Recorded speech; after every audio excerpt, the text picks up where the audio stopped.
Good morning, everybody. Travis Kern here from Root and Branch Chinese Medicine in Portland, Oregon. On my way into the shop as usual on this sort of dusty Tuesday morning. And I wanted to take some time today to talk a little bit about Chinese medicine and what is usually referred to as Western medicine, so maybe Eastern medicine and Western medicine. I recently did a very short segment on an afternoon show here in Portland, and one of the very first things that the host asked me was, what's the difference between Eastern medicine and Western medicine? And it was a short segment, like 6 minutes for the whole thing, so we didn't get into a lot of detail, but it piqued my thoughts. It reminded me that this is a common question that we get. What's the difference? How does it work? Right? People have these sort of basic questions to ask. So today I wanted to actually start with a couple of things. The first thing I want to do is talk about terms. So you might hear people say Western medicine, biomedicine, hospital medicine, heard a variety of different terms. And then of course you'll hear Chinese medicine, Eastern medicine, East Asian medicine, a lot of different terms on the other side of the coin as well.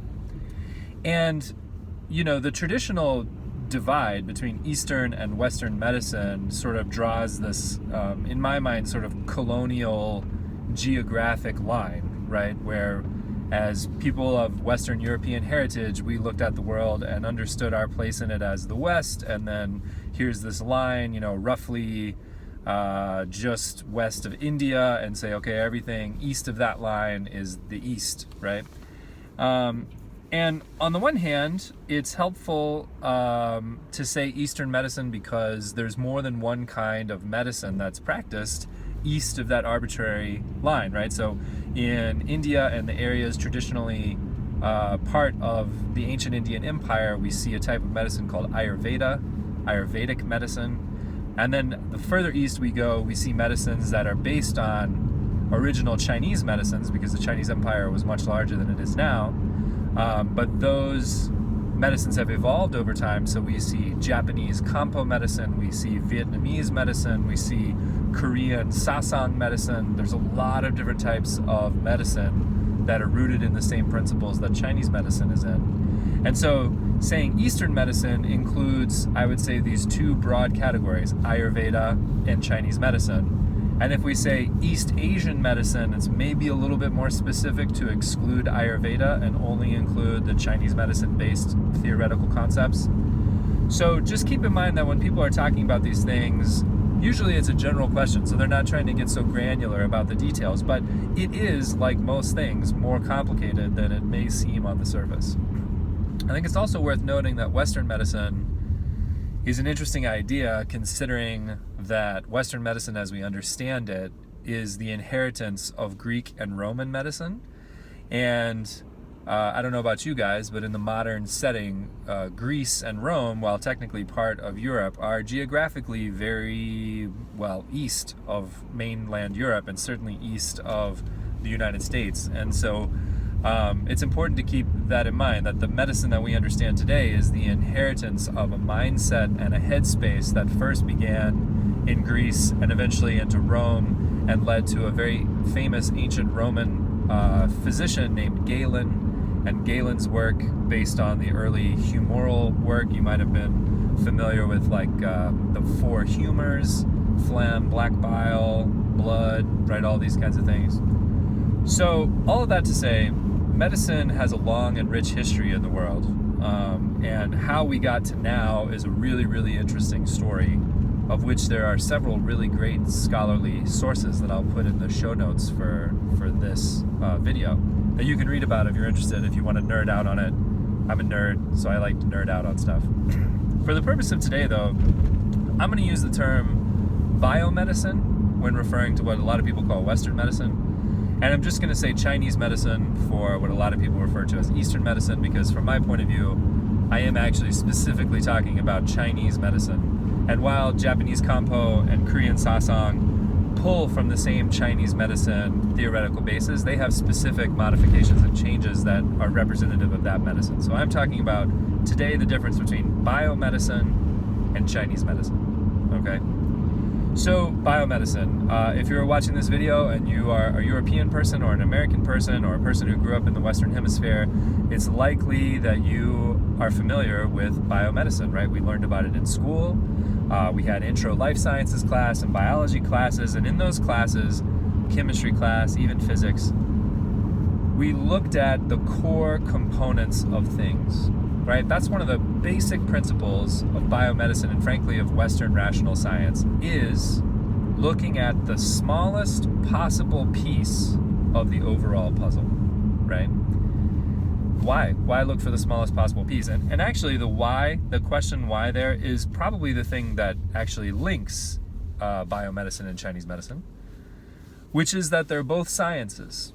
And what I mean is that they're both in the pursuit of cause, of reason, right? A process by which one observes phenomenon and discerns causal factors.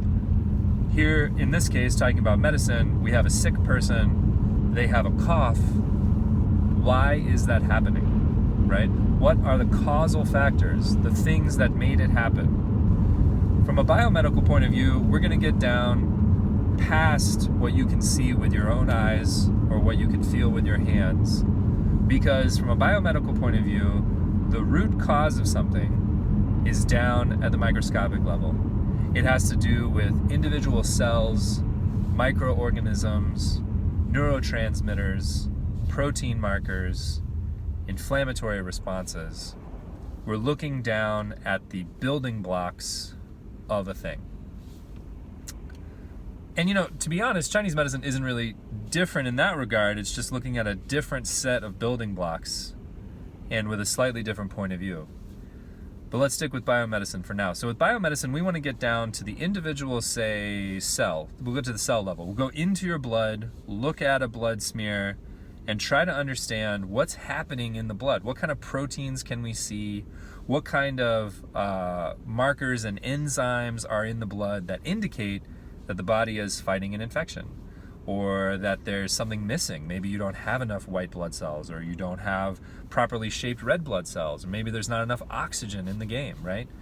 And so we find and identify as best we can the smallest constituent part, and then we say we need to either modify this or supplement this smallest constituent part so that the effects will ripple upward, right, to the macro scale, to the whole human body. We'll go down to the smallest part and we'll modify the smallest part so that the effects of that ripple upward and the body is fixed, right?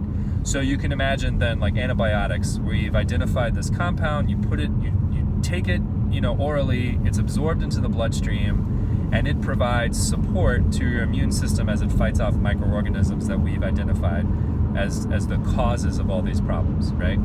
Or your knee hurts, and we know through scans and examinations that you don't have the padding that you should have in your knee, or the tendons are damaged, and so we're gonna open up that space, take out the damaged parts, replace them with functional new parts, and theoretically your pain will be resolved once the healing it takes place and the inflammation's reduced and all those pieces, right?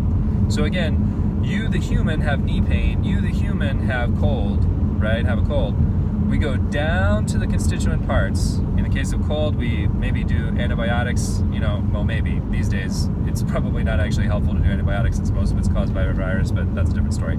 Let's go for basic infection. You've got strep throat, great. Let's go ahead and give you some antibiotics. We'll help solve that problem. Knee, we go down to the knee itself, the joint, the tendons, the bones, and correct them, right? Go to the smallest part to affect the largest part. Chinese medicine looks at things from a different point of view. Of course, we have causative factors, and of course we have constituent parts. From a Chinese medicine point of view, the body is driven by some essential components that we call qi, blood, and body fluids in the most macro categories.